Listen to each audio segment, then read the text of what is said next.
लेह हिंसा के बाद पुलिस ने शुक्रवार को पर्यावरण कार्यकर्ता सोनम वांगचुक को गिरफ्तार कर लिया। बता दें कि उन पर हिंसा भड़काने का आरोप है। हालात के मद्देनजर लेह में इंटरनेट सेवा को बंद कर दिया गया है। लेह पुलिस के मुताबिक बीते 24 सितंबर को प्रदर्शनकारियों को हिंसा के लिए उकसाने के आरोप में पुलिस ने सोनम वांगचुक के खिलाफ कई FIR दर्ज की, जिसके बाद उन्हें शुक्रवार को गिरफ्तार कर दिया गया। उन्हें शुक्रवार को ही देर रात जोधपुर लाया गया, जहां उन्हें कड़ी सुरक्षा में सेंट्रल जेल में रखा गया है। इस दौरान लद्दाख के DGP doctor SD Singh Jamwal ने कहा है कि लेह में हिंसा कोई अचानक हुई घटना नहीं थी। It is very clear. It is not for that day. He has been building it up.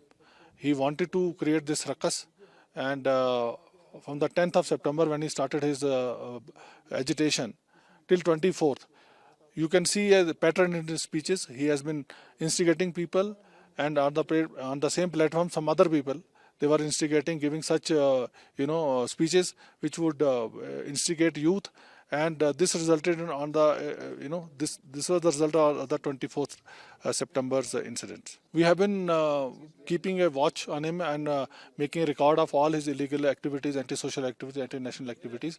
Accordingly, we took a call and we sent him. So that itself shows it's a subject of investigation.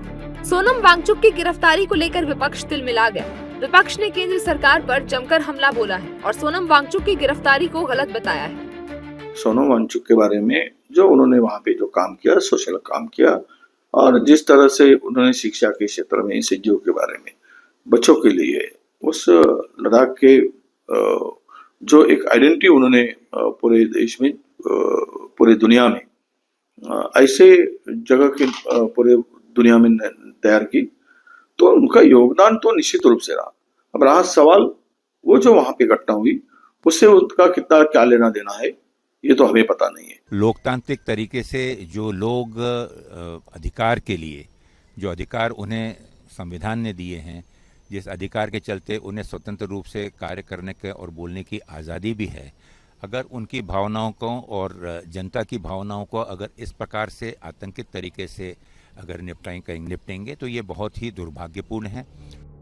हालांकि BJP और उसके सहयोगी दलों के नेताओं ने सोनम वांगचुक की गिरफ्तारी को सही करार दिया है। बीजेपी नेताओं का कहना है कि लोकतांत्रिक देश में अपनी मांगों को रखना जायज है, लेकिन अराजकता और हिंसा फैलाना कतई उचित नहीं है। देखिए, लेह इलाका बहुत ही शांतिप्रिय इलाका है। वहाँ के लोग बहुत ही शांतिप्रिय हैं और निश्चित तौर से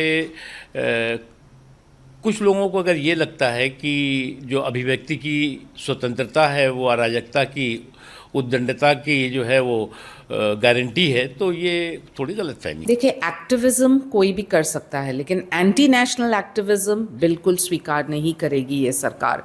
जो फॉरेन फंड लाइसेंस था सोनम वांगचुक का और उनके NGO का, वो ख़त्म किया गया है, क्योंकि लद्दाख के वायलेंस के बाद सेंटर ने ये ठान लिया है कि जब foreign funding licences Sonam Wangchuk हो, उनके NGO हो, लेह में जो वायलेंस देखा, ये वायलेशंस होते हैं जब इरेगुलर सपोर्ट मिलता है, इरेगुलर डिपॉजिट्स मिलते हैं और लोकल फंड्स जो है FCRA अकाउंट में, ये फॉरेन फंडिंग सोवरेनिटी को लेके एक बहुत बड़ा सवाल है। लेह की स्थिति में सुधार होने के संकेत मिलने के बाद 1 बजे से 3 बजे तक कर्फ्यू में ढील दी गई है। ये छूट स्थानीय लोगों को जरूरी सामान खरीदने के लिए दी गई है। बता दें कि बीते 24 सितंबर को हिंसक भीड़ और सुरक्षा बलों के बीच झड़प के बाद 4 प्रदर्शनकारियों की मौत हो गई, जबकि कई लोग घायल हो गए थे।